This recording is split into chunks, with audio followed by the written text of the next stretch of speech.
Vandy fell out of the rankings. I think that's a mistake.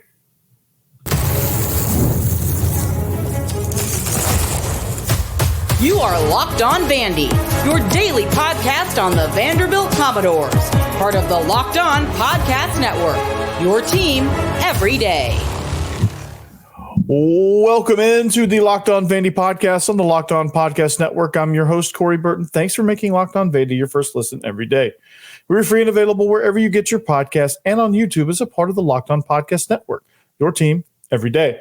Today's episode is brought to you by FanDuel. Place your first $5 bet and you'll get started with $150 in bonus bets guaranteed. So visit FanDuel.com to get started. So Vandy takes to the road this week at Auburn. The key to Auburn is to stop their two-headed run game with Jarquez, Hunter, and Payton, Thorne. And Auburn opens up as a 6.5-point favorite. But most importantly, Vandy's fallen out of the top 25. And, well, quite frankly, I think that's a bit of a mistake. So let's look at the rankings first and foremost, right? So obviously the top of the rankings, Oregon, Georgia, Penn State, Ohio State, and Miami is your top five. But looking at where Vandy was ranked, you get the bottom five: SMU, Army, Washington State, Colorado, Illinois, and Missouri. So here's the thing I don't like with this ranking, and I think Vanderbilt would rank right there at number 26. Even though they lost head-to-head, I think right now Vandy is a better team than Missouri.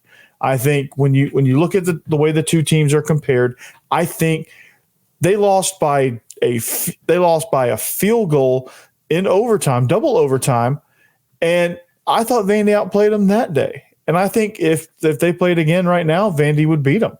Also, I think Vandy's better than Illinois and possibly better than Colorado. I think that the way they play football, I think and maybe even better than Washington State. And Washington State's sitting at 7-1. So they're not ranked, and they've only lost one game. And, they play kind of a weird schedule being in the Pac-2. So they're kind of being treated like a G5 team right now.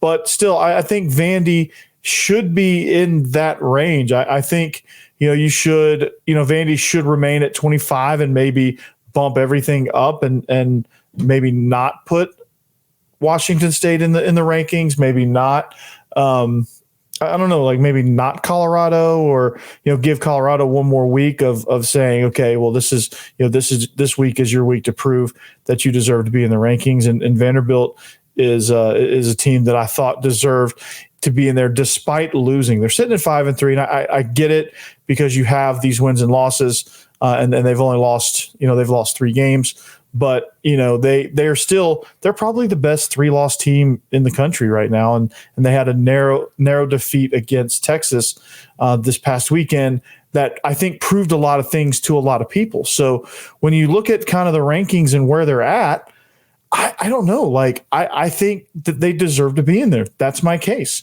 I mean, they dominate on third down. They're probably one of the best teams in the country on third down. Time of possession, they love to chew up clock, and they love to, they love all of that. And so they're sitting there. Again, look at the resumes. Look at the direction they're going. Look at the direction Missouri's going. Look at the direction they're going. Look at the direction Illinois is going. Illinois just got blown out.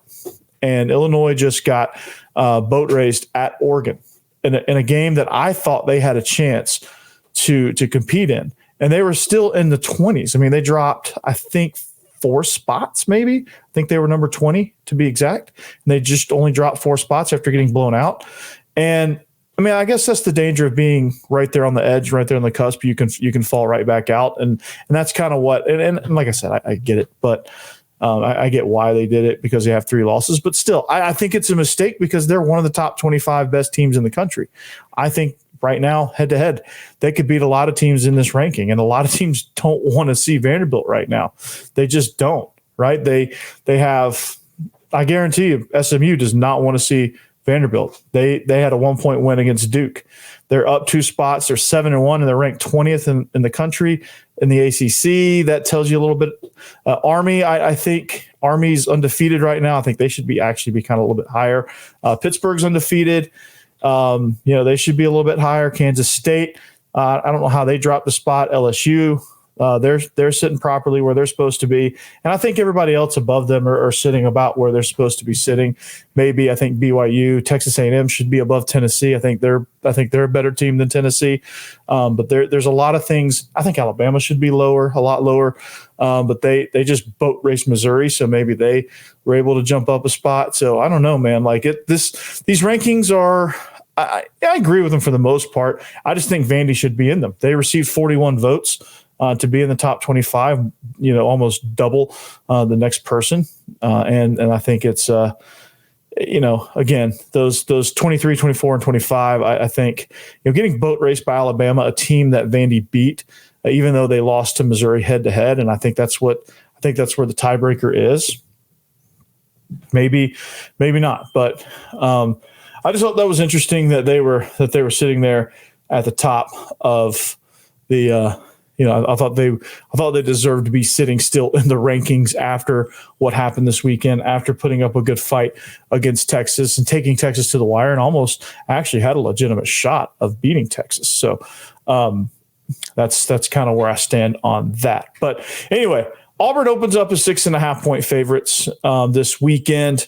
This is going to be an interesting matchup. Okay, this is going to be, Auburn was dead to rights in the SEC.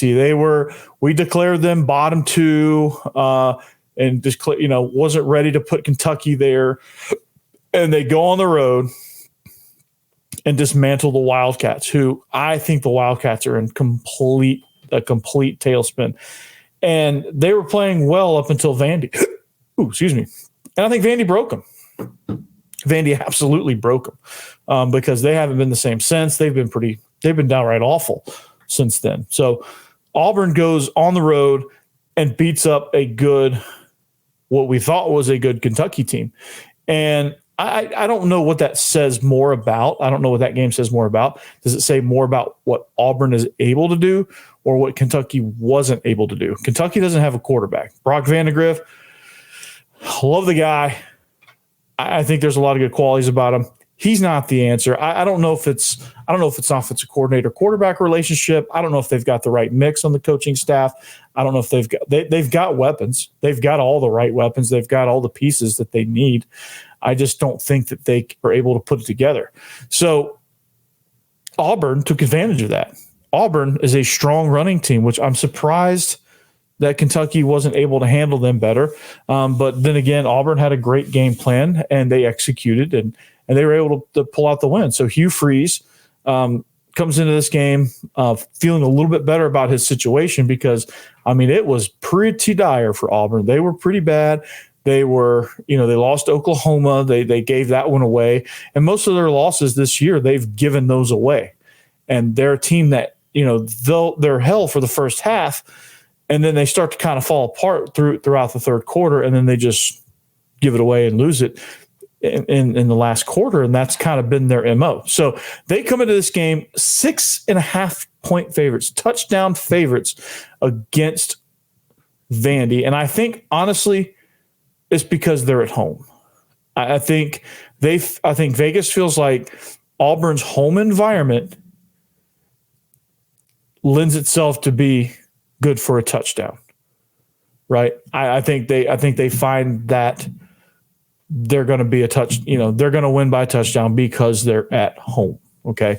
And that's where they're getting this line. And that's the only thing I can think of because I don't think Auburn is better than Vandy right now. I don't think Payton Thorne is better than Diego Pavia.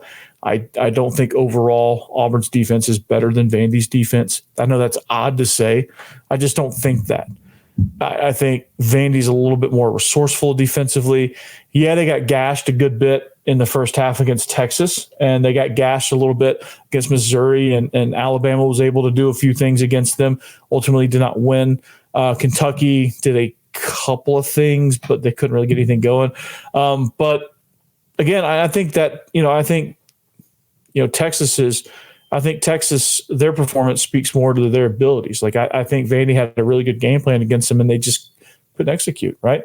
They couldn't get to Ewers. They had some plays well defended and they couldn't make the play. and Texas just made some plays. They had some good. Sark is a great coach. Sark is a great schemer. But I just think that overall, Vandy's better coached. I think Vandy has the advantage at the quarterback position. I think Auburn has the advantage at the running back position. I think the offensive lines are very similar, but Vandy's offense is playing more effectively right now. I think Auburn has a slight edge in the wide receiver battle. I think defensive backfield, depending on how you look at it, I think Vandy has the advantage there. Linebackers could go to Auburn, and I think defensive line's a bit of a wash. So I think all things considered, Vandy is a better team. Now, I don't think Auburn is as bad as we thought they were. They've certainly been playing that way, but I don't think they're as bad as we thought they were. And I don't think Vandy, Vandy is playing really, really good right now. Their talent level is not that of what they're playing. They are playing well above their punching weight right now, which is great. Which means they're well coached and well motivated because they're playing above that level. So that's something to consider when you consider, do I take this? Do I believe that Auburn's a 6.5 point favorites? Well, I'm going to spend the rest of this entire week trying to break down why they are, why they aren't, where the matchups are, what the keys are, who's going to do what. It's likely we're going to get Zach Blackerby on for a crossover, so that'll be a lot of fun. But this is going to be a fun matchup. This is going to be for bowl eligibility for Vandy, so the motivation is going to be there. So, but Hugh Freeze said something very interesting about Vandy, very interesting about Diego Pavia. I'm going to tell you what that is next. All right. Hey, Vandy fans, it's time to recognize the Roy Player of the Week. So far this season, we've pulled over $20,000 to support players on Roy. Micro deposits lead to massive change with the Roy app. With the Roy app, you can direct your support to the athletes you love, ensuring that all funds go to specific player you choose. Unlike collectives, you know exactly where your support is going, and you even receive exclusive content like personal videos and updates after the season. The best part, it's risk-free. If the athlete transfers or doesn't deliver the content, you get your money back. And this week, I'm supporting Randon Fontenette. I just pitched in $100, and I'd love for you to join me. Even $10 makes a difference, so let's show Randon Fontenette the love to keep him connected to our school. Remember, pay today and celebrate tomorrow. Your support sets up the team for success. Plus, don't miss out on Roy's exciting giveaway. You can win 2 tickets to a game in November. So just download Roy and create an account and enter the referral code LOCKEDON, and you're entered. Already on Roy? Well, any contribution to an athlete's campaign also gets you entered automatically. No purchase necessary, void where prohibited. Download Roy today and join the NIL game with no subscriptions and no fees. And be sure to check us out on Instagram, Facebook, and X at Roy_return-on-you for more information. Roy, support the players, change the game.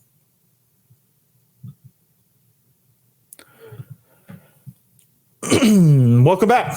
We're back. Segment number 2, Locked On Vandy. Thanks for making Locked On Vandy your first listen each and every day, especially you everydayers. Thank you for making us an everyday part of your everyday routine.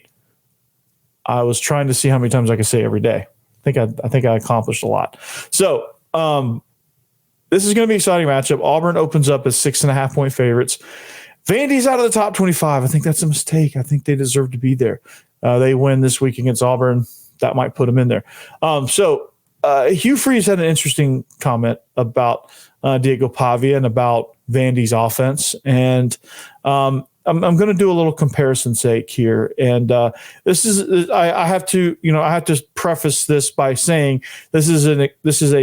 are 2 snippets of a full quote.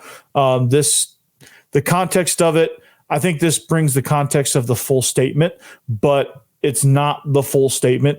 He goes on to have a bunch of filler about how they're well coached and how they move the ball and how they're efficient and great on third down and they play, they hold on to the ball, time of possession, just kind of everything that backs up and further supports this point. And I think he talks about how Diego Pavia has affected him throughout his career. So this is what he said. Okay.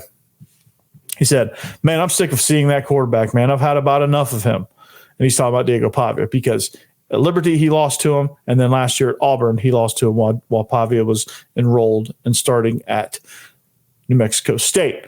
He said a bunch of things. He said, you're basically playing Navy. And then he goes on to kind of compare and say it's not exactly like Navy, but it's Navy in the fact that you've got to be disciplined and all that stuff. So comparing such two such offenses, and I think he's got a little bit of a point there. Obviously, he's sick of seeing Pavia because Pavia owns him. is what I'm gathering. And Pavia went into Jordan Air Stadium last year with a really, really heavy underdog in New Mexico State and decided that, you know what, I'm not going to be intimidated by this environment. So he went out and just dominated and just drove his team to victory. And Hugh Freeze was obviously probably embarrassed by that. And he's like, man, and I guarantee you this is the week where Hugh Freeze is like, oh boy, this is not going to be fun. I don't want to see Diego Pavia. I've had about enough of him. And then he goes on to talk about the offense and how difficult it is. And it's like, man, you're basically playing Navy.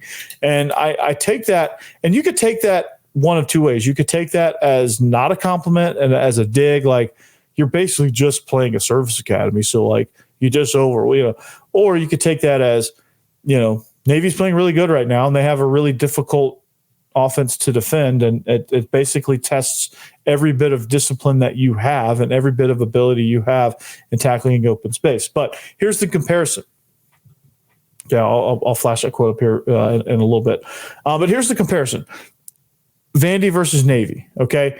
The offenses. Navy is a lot more under center. They're a lot more compact most of the time.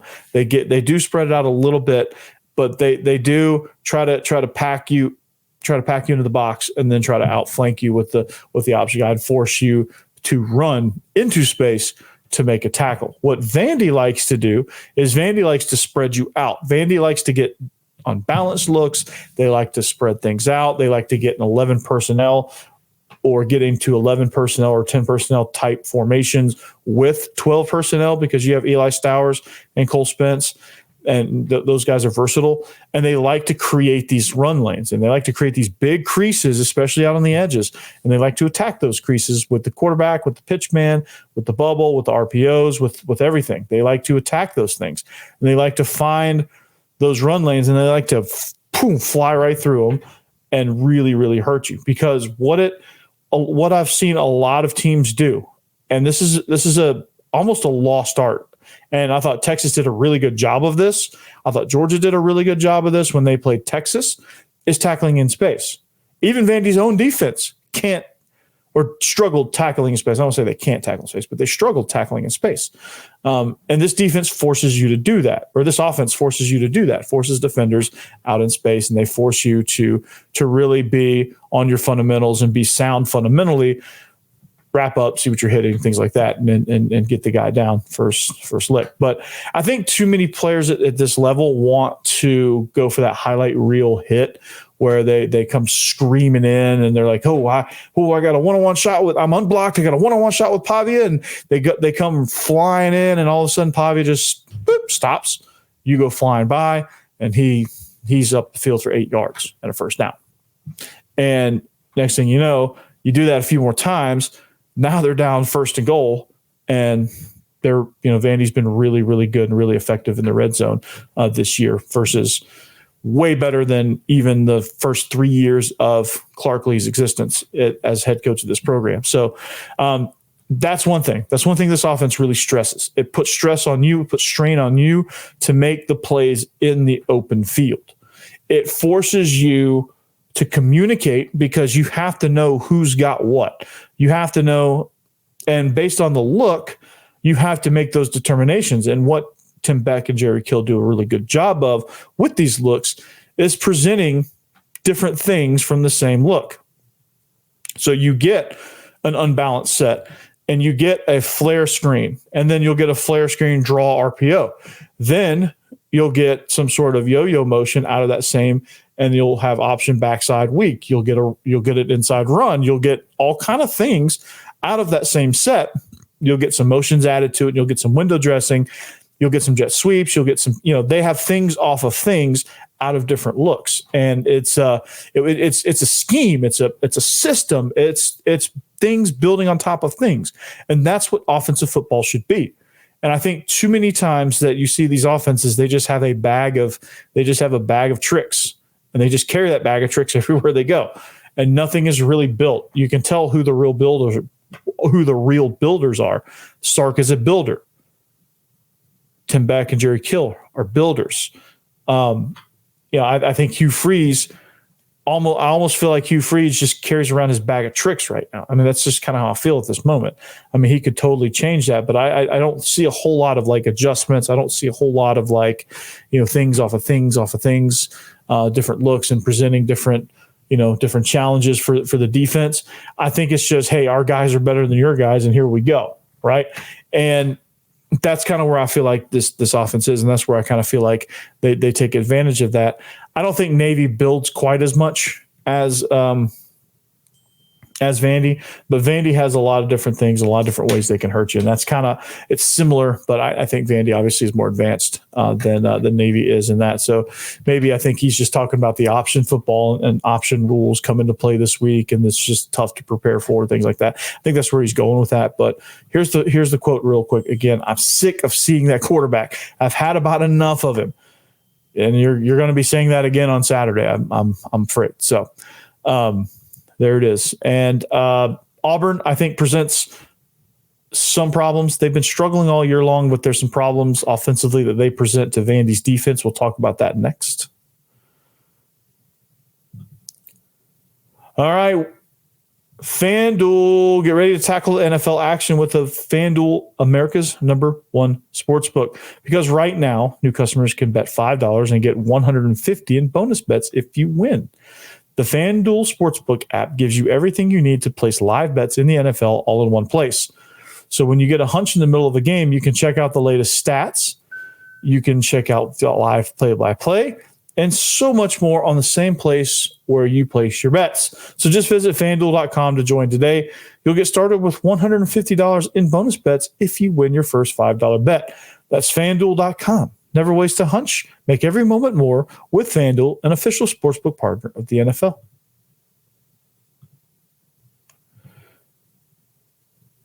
All right, we are back. We're wrapping up the show here on the Locked On Vandy podcast on the Locked On Podcast Network. Again, thank you to the everydayers. You make everything possible for this show. You guys are crushing it. Keep telling your friends. Keep bringing them around. All right, if you need another show, if you need a second listen, if you need a second watch, make sure you check out Locked On SEC. It's great in its own right. Chris Gordy does great. SEC Squad, of course, drops every Thursday during the football season. I don't know if we'll do that all year long, but SEC Squad drops during the football season, and every Thursday. So check that out.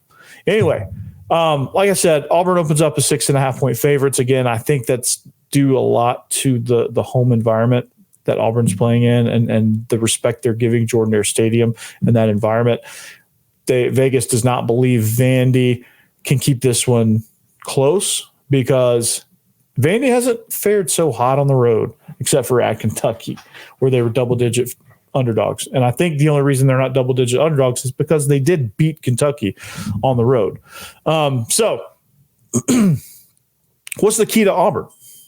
We talked about Hugh Freeze. We talked about what he said about Diego Pavia. Now, what problems do Auburn present? Okay. So you look at Auburn, how are they built? Well, they're not a great passing team. Okay. They're just not. And they've proved that all year long. They've been able to hit some things, of course, but they're just not great through the air. Okay. And what they've been able to do really well, though, is they've been able to run. They won 24-10 last week against Kentucky on the road. They'd been struggling, and they've been it's been one of those years for Vandy, and we're trying to figure out if Hugh Freeze is going to get fired, like what's going to happen there. So in their game last week, and this is something that Hugh Freeze, I think, finally figured out that he needed to do. And this is going to be dangerous for Vanderbilt's defense because they've got to find an answer for this. All right. Payton Thorne was 20 of 26 for 172 yards and 1 touchdown and 1 interception. Okay. Yeah, it's pretty pedestrian stats there. But Jarquez Hunter, get this, 23 carries, 278 yards, and scored twice. Holy cow. Okay. Now that's trouble because Jarquez Hunter is an amazing back, and they've been trying to find ways to get him the rock. And they haven't been able to get him going most of the year. Okay. They haven't been able to get things going with him. They haven't been consistent enough offensively to really get into a rhythm running because I think their offensive line has struggled. I think teams have played them well. I think teams have loaded up against the run and said, hey, Payton Thorne, beat us. Hey, Hank, whatever your name is, beat us. Hey, whoever the quarterback is, beat us through the air. You can't do it. And they've been right. Teams couldn't do it. That's why they've been losing. That's why they're 3-5 right now, and they're 1-4 in conference because teams challenged them to beat them through the air. And I don't think anything has changed. I think Kentucky had that same game plan, and I think they limited them through the air. But the only problem is Kentucky forgot to play run defense. Also, Kentucky said, "Hold on, we have to stop the run too, right?" So. I think the biggest thing for against Auburn, okay, and I think this is the biggest way to be able to slow them down. You have to commit to stopping Jarquez Hunter. You cannot let him get ahead of steam. If you get him going, he's going to rush for 278 yards and 3 touchdowns. He's going to flat out embarrass you. And if he does that at home, that place is loud. Imagine that atmosphere if he puts up those numbers at home. That game could get real sideways real fast if you don't commit yourself to stopping Jarquez Hunter. Okay, you've got to. I mean, you almost got to sell out against him. You've almost got to say, you know what, screw it. Payton Thorne, beat us through the air. We trust our DBs. We trust our corners that they're going to cover. They're going to cover these guys, and we're going to slam everything we have to stop the run. We're going to slam the box. We're going to force you to beat us. We're going to force it to happen. It's going to happen. You're going to have to beat us through the air. Jarquez Hunter, you're not beating us. That's what Clark Lee has got to be saying in the film room right now. He's got to be saying, Jarquez Hunter, you're not winning. You're not going to rush for 270 yards against us because we're going to slant. We're going to pull. We're going to whatever to get you in the backfield. We're going to stop you at the line of scrimmage. We're going to tackle in space. We're going to stop you before you get to the second level with a full head of steam. Because once he gets going, it's ball game. It truly is. You can't. There's once he gets going, once he gets hot, once the crowd gets juiced into it, it's not going to be pretty. So stop him before he goes. Stop him before he gets going. Hit him in the backfield. Crowd him. Force him to stop his momentum and bounce and cut. Stop him. Do not let him hit a hole full speed. Okay. You've got to clog up the run lanes. You've got to get a beat on what they're doing. I think teams have been successful, A, because they stack the box, B, they tackle well, and C, I think they get a hang of their scheme. I think they get a hang of what Auburn is doing offensively in the run game, that they can kind of sell out against that. They can kind of say, okay, well, hey, we know situationally you're going to do this and this and this out of this look, and this and this out of that look, and we can call based on that, based on your tendencies from film. We feel like this is our best defense against this look, and most of the times teams are right because the proof's in the pudding. 3-5. Their 3-5 record will tell you that proof is in the pudding because Jarquez Hunter is probably one of the best backs in the league, arguably the best running back in the league. He's really good, maybe in the country. Like, there's a lot of teams that would love to have Jarquez Hunter right now, and they would be winning a lot, but they don't. Auburn can't seem to get him fully going, and they need to be able to do so. And if they can't, then they're going to be in trouble again. They're going to be at 3-6. They're going to have another loss to Vandy, and Hugh Freeze is going to be saying, "Thank God Diego Pavia is finally gone," right? And they're going to be, and then Hugh Freeze might be right there along with him, gone. So they've got to get Jarquez Hunter going. Vandy's got to stop that from happening. And then Payton Thorne is also a threat running the ball. I think they're a bit of a two-headed monster running the ball. Payton Thorne is good. He's not an elite runner, but he's good enough to hurt you. And so you got to you've got to be mindful of that. I think where he's been able to burn teams is they key in so heavily on Jarquez Hunter that sometimes they forget about the quarterback coming out of the backside there. After pulling the ball on his own read. I think Hugh Freeze does have an eye for that, does have an eye for the defense as their tendencies go. But ultimately, I think it's going to come down to Vandy saying, okay, we've got this guy to stop. We've got Jarquez Hunter. We cannot let him get going. We cannot let him run. We can't give him any space. We've got to tackle. And that's no ifs, ands, or buts about that. That's got to be priority number one. Stop him, okay? Because they're a little bit of a one-trick pony there. They're a little bit of they don't have a whole lot around him. They have some freshmen. Their offensive line is so-so. But, from what I've seen, that's really, really it. And that's really it. I don't know that they necessarily beat Kentucky without 278 yards and 2 touchdowns from Jarquez Hunter. I think if Jarquez Hunter has an 85-yard rushing day, I don't think that they have the same impact. So Vandy's got to stop that if they want a chance to win. So that's all I got for you guys today. We hope you have a great rest of your day. Thank you for finding us, however you found us, at Locked On Vandy. Tell a friend, and let's get this thing cranking. And we'll see you back here next time on another edition of the Locked On Vandy podcast on the Locked On Podcast Network. Behave yourselves. Anchor down. Peace.